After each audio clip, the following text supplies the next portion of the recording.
Karim, this time we are not going to let you get away, please.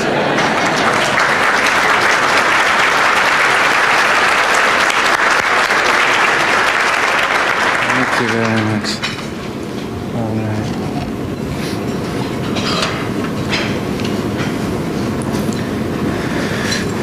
Diwan Sir Eboo, President of the National Council, presidents and members of my councils in the US, office bearers of numerous institutions here this evening. I would like to begin by saying that in the past few years, we have heard in the United States a great deal about the defreeze between Washington and Moscow, about disarmament, about the space initiative, and yet our Jamat is led by a president who was educated in Moscow,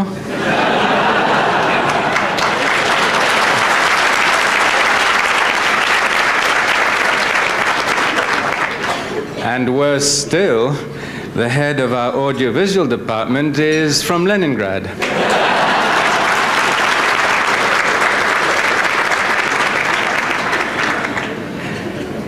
Anyhow, this is a democracy.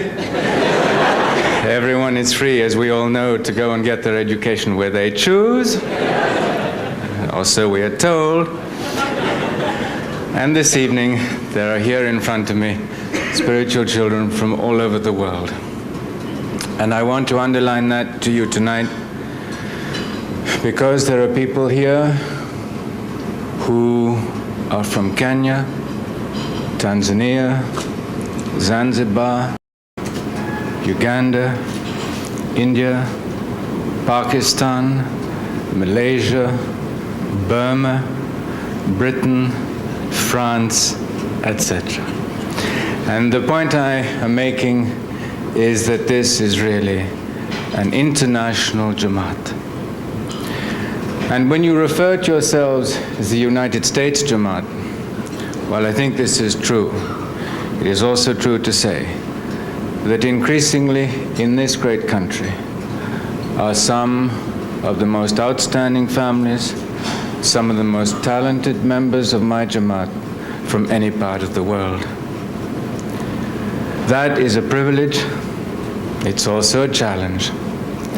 It's a challenge for the Jamat in the US to organize yourselves, to make sure that you communicate the same language, the same attitudes. But it's also a challenge for the leadership, which the Jamat in other parts of the world will be seeking. For I am absolutely certain, not just sure, I am certain, that in the years ahead, young spiritual children will leave this country, having been educated here, to return to their homelands. And they will take with them their education, their principles, their having been educated in this country, but within a Jamat, which I hope, inshallah, will be a united and a happy Jamat. So I think that on this visit, a number of points need to be made at this last evening together. And the first is that you are an international Jamat.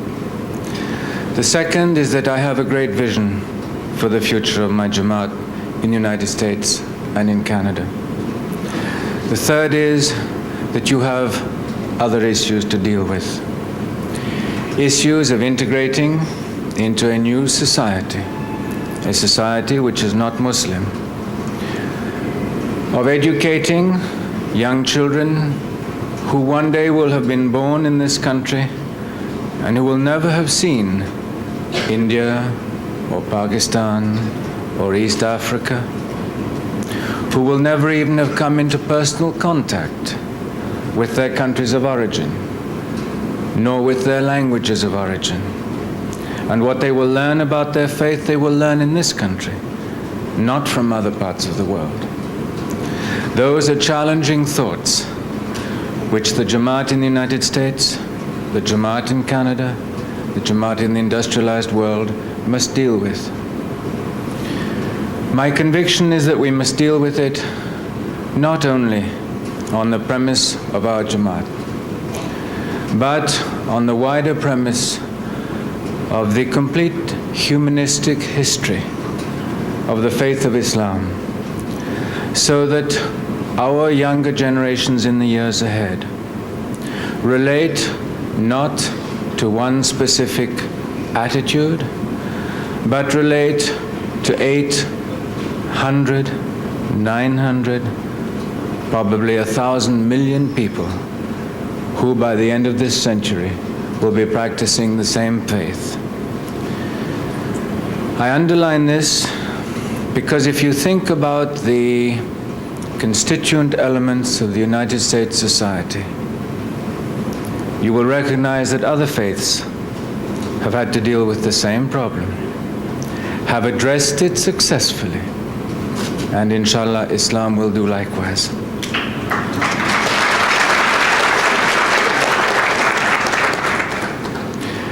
I think therefore that there is a magnificent opportunity ahead of you, but it is also a very great challenge. It's not a challenge which is going to be won in one generation, nor in 2 generations. It may take 10, 15, 20 generations. But I don't think that matters. I think what matters is a clear vision of the future. What is it that we wish to establish for the Jamat in the United States and in Canada for their future?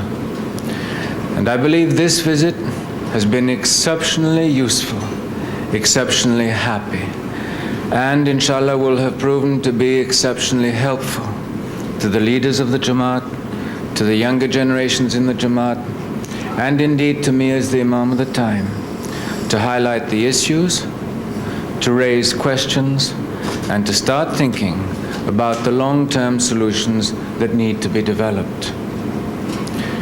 Many changes, many more than you can imagine, will occur in the next year or 2 years in the organization of the Jamaat, in the way the Jamaat relates from one country to another, because it is my conviction that we have got to build bridges across national frontiers, across languages, to come together in a real consensus of strength and wisdom around a common view of what we wish to be our future, the future of our Jamaat in the industrialized world, the future of the Jamaat in the developing world. This visit has been immensely happy for my wife and me, and I say that from the bottom of my heart. I really wish you to know that.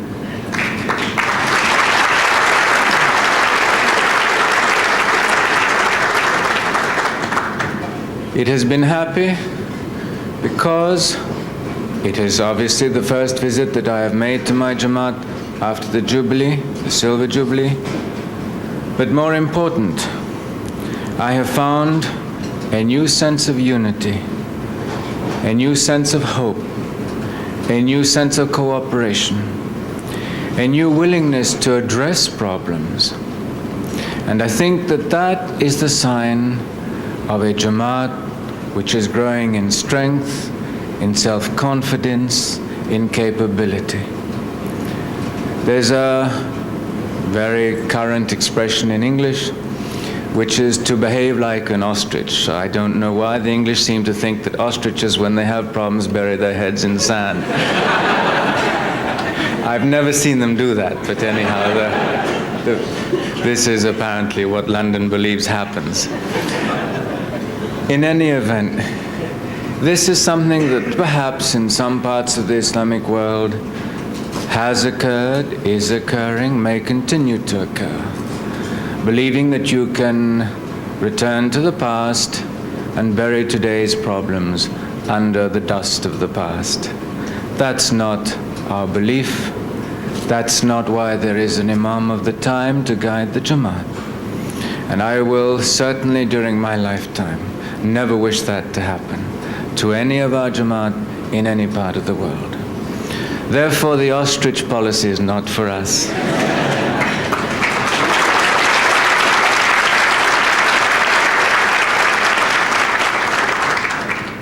And I would like to feel, therefore, that in dealing with the issues that lie ahead of us, we will look at them straight in the face. We will ask the hard questions. If we cannot find immediate answers, we will go on asking the same question until, inshallah, we are inspired to find the answers. But we will not give up. We will not go back to an obscurantism, to a form of intellectual retreat into something which is neither beneficial for the present and certainly not constructive for the future. I believe the United States Jamat can make a major contribution in discussing these issues, because what we are really talking about is the way in which our tariqah, and indeed Islam, deals with the modern world of the industrialized society. It is that simple.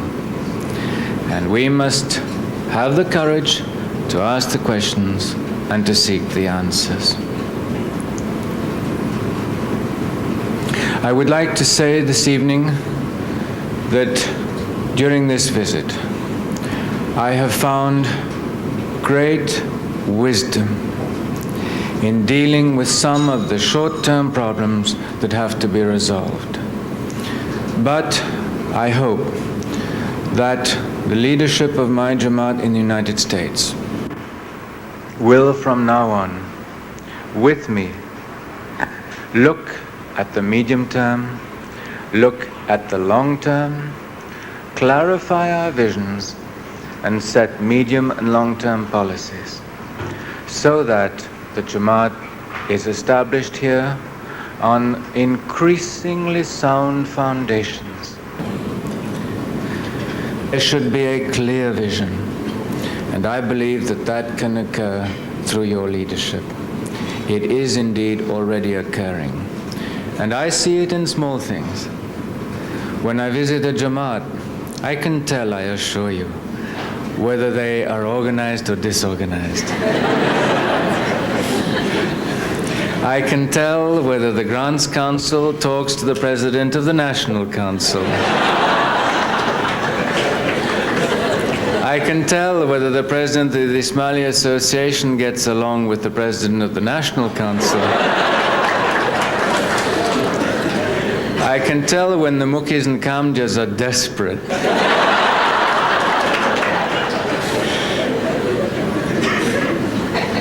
So, I believe I'm able to judge when all my institutions are living and working together in a constructive manner.